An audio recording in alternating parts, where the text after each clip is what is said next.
Shabbat Shalom, meus irmãos. Sou o pastor Edmar e a gente tem a oportunidade de estar junto falando um pouco sobre as coisas de Deus nesse início de Shabbat. Estou aqui na congregação cristã Betiá com algumas poucas pessoas, principalmente pessoas que eu amo muito, como a minha esposa e meu filho, iniciando o Shabbat com orações, agradecendo a Deus por mais um final de semana que se aproxima, que chega, e Adonai nos permitiu chegarmos com vida, com vida. Eu quero, nesse pouco tempo agora, refletir com vocês numa passagem bíblica maravilhosa que fala sobre um personagem maravilhoso, e intrigante ao mesmo tempo. Eu particularmente gosto muito da Bíblia por vários motivos, é claro. E uma das coisas que mais me fascina na Bíblia é que a Bíblia é um livro que relata histórias. E essas histórias, ou seja, a vida das pessoas que estão registradas ali, elas representam experiências, elas nos contam frustrações, elas nos apresentam visão de mundo que essas pessoas tinham. E claro, também registrado também as suas faltas de fé, os seus desesperos, suas angústias, assim como os seus grandes desafios, suas vitórias. Tudo isso é muito, muito bom. E o personagem que a gente vai falar nesse sábado, vai se dedicar a falar, é a vida de um personagem muito conhecido, que inclusive virou filme aí alguns anos atrás, numa grande produção de Hollywood, que foi interpretada pelo Russell Crowe, que é o Noé.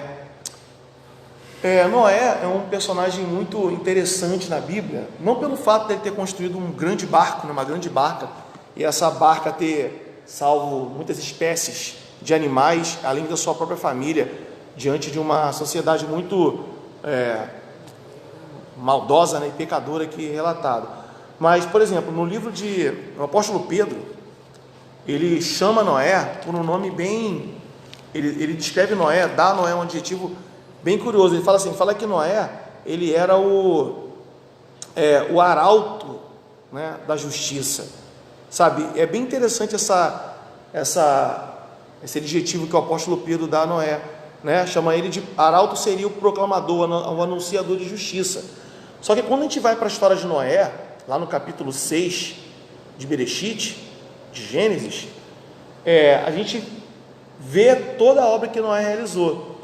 Só que o que a gente não vê é Noé falando, Gênesis capítulo 6, abriu aí, meu filho? Capítulo 6 de Gênesis, é onde inicia a porção semanal da Torá. E lá no capítulo 6, a partir do versículo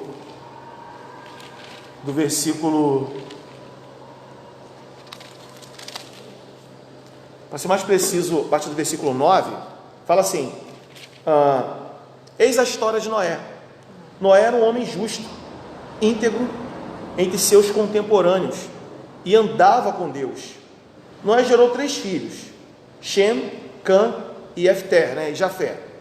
A terra se perverteu diante de Deus e se encheu de violência.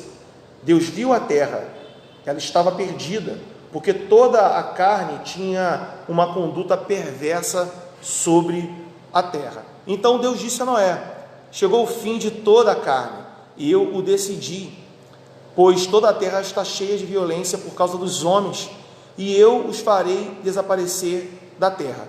Em seguida vem todas as ordens, todas as descrições de Deus sobre o que Noé deveria fazer, para poder cumprir o propósito dele. Sabe, Noé ficou muitos dias, muitos meses para poder aprontar aquela arca. Ele teve que cortar madeira, ele teve que prepará-la, ele teve que, enfim, ficar atento às especificações do tamanho, da dimensão, da arca. Ele teve que reunir os animais junto com a sua família, apenas Noé, sua esposa, seus 3 filhos e as esposas de seus filhos. E, esse foi o propósito da vida dele. No entanto, o que você não vê Noé fazendo, pelo menos o texto não descreve isso para a gente, é Noé proclamando, ou seja, Noé se comportando como um arauto deveria se comportar. Noé não estava falando absolutamente nada para as pessoas de sua geração. Isso é muito curioso, Por que Pedro, então, lá em sua carta, destinada às congregações da Ásia Menor, ele chama Noé de arauto, se a gente não vê Noé falando absolutamente nada, não é? Isso é um detalhe que Pedro chama a atenção, que a gente tem que atentar. O apóstolo Pedro, ele chama Noé de arauto, porque de fato ele era um arauto, ele era um proclamador de justiça. E o maior ato de proclamação de Noé era justamente aquela obra que ele estava fazendo, sabe? Se você olhar para o contexto do texto do livro de Gênesis, por exemplo, não havia caído chuva sobre a terra ainda, então as pessoas não tinham visto chuva ainda, consequentemente ninguém nunca tinha visto uma enxurrada, diferente das muitas chuvas que a gente vê, pelo menos aqui no Rio de Janeiro. A gente frequentemente é assolado aí por inundações por conta de chuvas que ocorrem acima dos níveis previstos, né? E as nossas tubulações de esgoto, a nossa infraestrutura aqui urbana não é das melhores, então frequentemente aqui tem alagamentos, sabe? E consequentemente estamos todos acostumados com isso. No tempo de Noé, ninguém tinha visto uma inundação vinda por conta da chuva, ninguém tinha visto isso, sabe? E Noé simplesmente construía uma grande barca, e nessa barca ele iria reunir animais, porque viria um grande dilúvio. Quer dizer, só essa atitude por si só, ela já era uma atitude de alguém que se comportava como um proclamador, sabe? Essa reflexão da história da vida de Noé é para mostrar para a gente, principalmente para você, para mim, que às vezes a gente tem um chamado, sabe? Tem um propósito de sermos anunciadores de coisas boas, das coisas de Deus, né? Da justiça principalmente. E ser proclamadores de justiça hoje é principalmente sermos homens e mulheres que fazem, que constroem coisas que apontem para a justiça divina, sabe? Eu penso que as pessoas estão cansadas, sabe? Cansadas de verdade de ouvir homens e mulheres, pregadores, líderes religiosos, falando sobre a justiça de Deus, falando sobre o que Deus tem a fazer, o que Deus vai fazer no futuro, que Deus vai trazer juízo. A gente ouve isso o tempo todo. A gente ouve pregadores, líderes religiosos, sabe, anunciando o juízo divino, sabe? Isso é falado o tempo todo. Só que se comportar como pessoas, como homens e mulheres que são arautos de justiça, é muito mais do que falar, é construir coisas que apontam para uma justiça, para a justiça de Deus, para o juízo de Deus. E aí eu penso, quais são as construções que a gente tem feito, qual é o tipo de arca, né? De coisa, de monumento que a gente tem construído, que verdadeiramente tem mostrado para o mundo a justiça divina, os juízos divinos, sabe? E acima de tudo, não é apenas construir coisas que vão anunciar a destruição, não.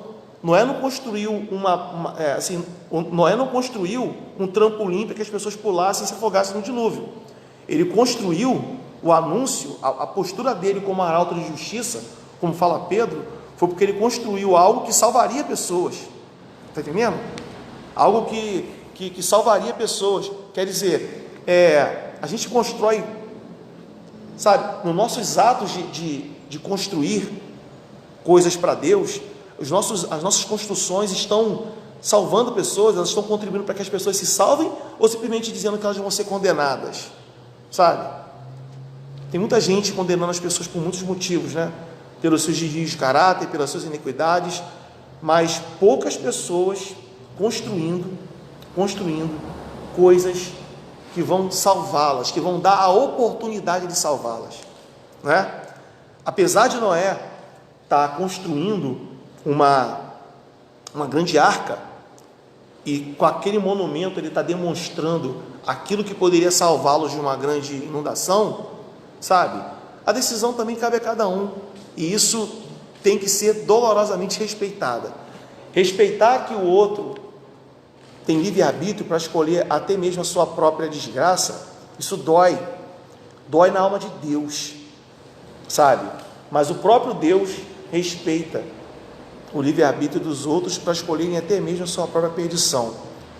A você e a mim não cabe não cabe o papel de sermos o anunciador da destruição, mas anunciar que Deus tem um juízo e de que existe um monumento, existe uma porta para que elas possam ser salvas. Ser salvas do quê? Apenas salvar a alma delas?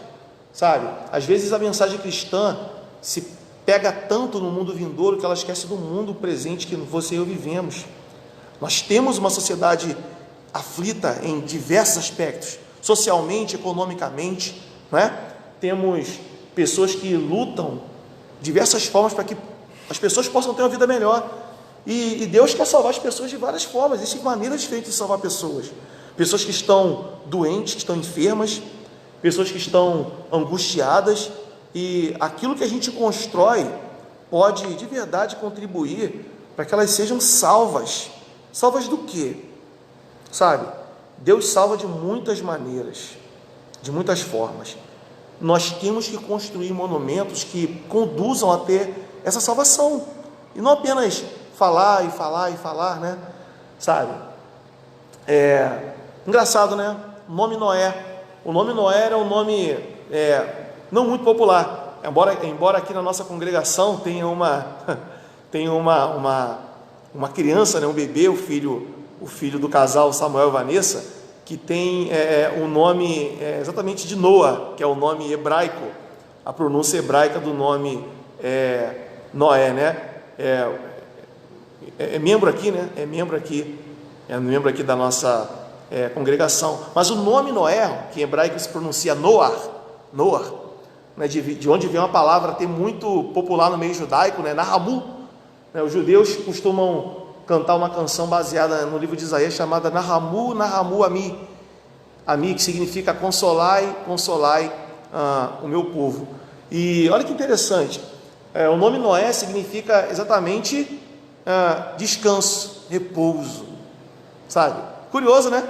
Curioso, porque o nome Noé estava associada à missão dele. A missão de Noé, como arauto da justiça, como chama o apóstolo Pedro, não é porque ele era um homem que ficava falando, como eu disse ainda há pouco, do juízo divino que iria destruir, mas homem que construiu algo que tinha por finalidade produzir descanso e repouso para as pessoas. Maravilhoso, né?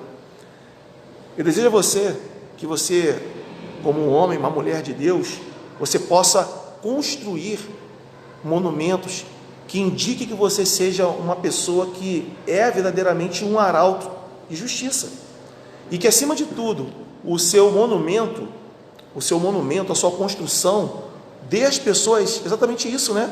Um repouso, um descanso para a vida delas.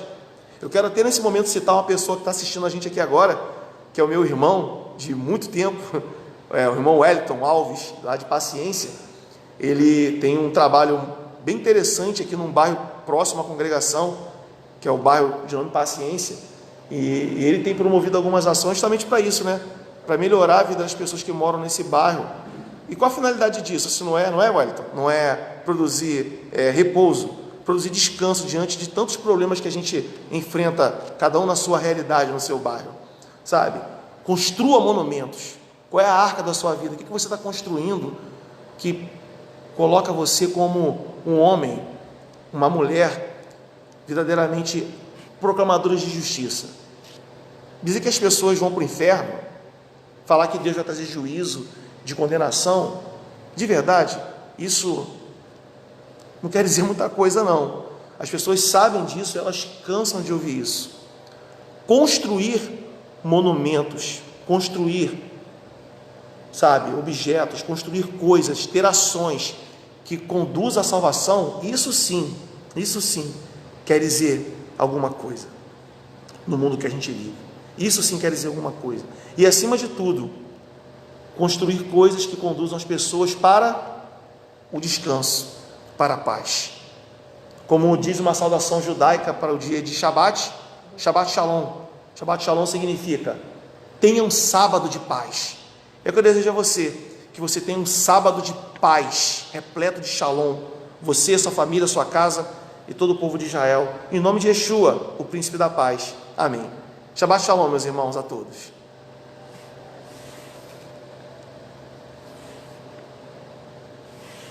Acabou?